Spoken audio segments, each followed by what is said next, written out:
Nazi Mussoorie टटका खनगा नाड़ी रेहा सरोजा खनगे मेरला तोरखा रील फुरबी के न्याज है तरकुण है कोलवर बस्तो थी निज को बस्ता रील फुरकुंगा अख्ता और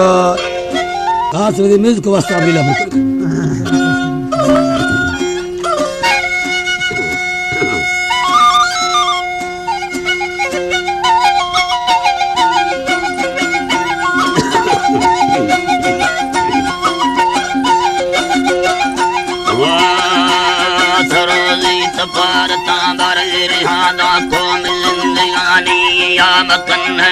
नाट दस्तना आवाजों में चमड़ जमानी यान दस्ता है जनगिए फनी बिंदा पसूरतानी या मिनासु दादुलाई या नमो सैद करक सन्नी या वराना चेठल मसा दुड़कना मात गानी या वहंदा रफ्तन कटा बगी चक्का चलो हरानी या निगुड़ो भार कुजागों में दिलवी पाक सन्नी या वरुगड़ थैया रोटी आफा होठ गानी या जनानी चुंगाहिरड़ी छाया मार देखा मेल कहानी या लड़ाना चलंगलों गटार दी सौका भाकुरानी या वक़्त मिड भाकुरा बिड़ी गुड़ ठली गाट कंगनानी या मेरू पड़ा तो हवेरंगा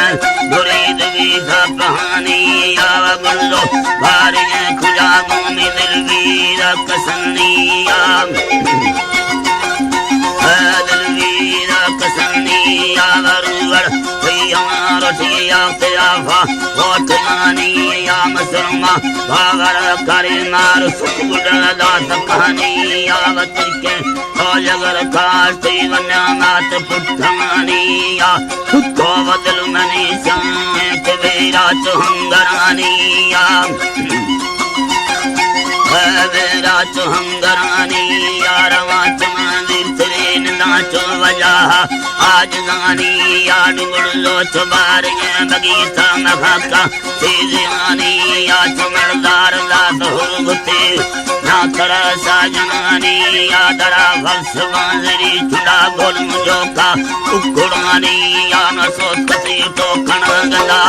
बेसंगाए पुटानी या वफागर तुल्लोग कुंडनी गोखी चुल वाकिरानी या चमड़दा चुल चुल से तेरा कहना चपड़ानी या मरोसी जाली गए तचोबुआ चुंगतुरानी याड बुआ ओ हविया मग कराई तबच कानी मियला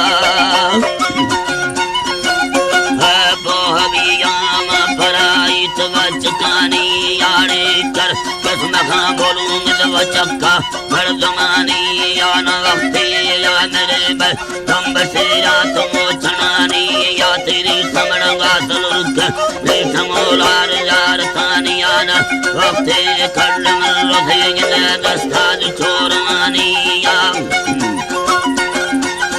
दस्ताज चोरमानी या रवांगी बाटल जुड़ा गंगारा चढ़ानी या मिड़ंग फिर खबे जंगा कारा चुबन्नवानी या चुमड़ली या सलमंगा था गाड़ी या नड़ानी या नया नमर संगता गुण पनीरी लोप मंडलानी या हरी लोप मंडलानी याड बंधमाला धनाचिकी चक्की या मुलानी या दीर्घ हरी वसों बगंज आसकानी या नवासामी सलमंदा हंगर खबंगा होंदरानी याड बिहार संगता गुण पसकारो सलहानी या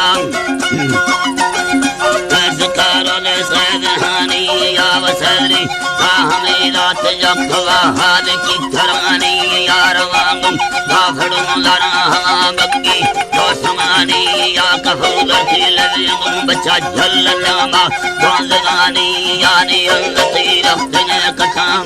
चक्कार डोंहरानी या चगड़ो चुबार गुजाबो फिर वीरा कसन्निया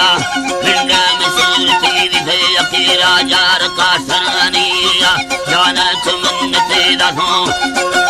मेल कहानी या कला पानी लोहड़ कावला चला दास कहानी या वचला चुमिर कुल तो चखा दूं धीर गानी यान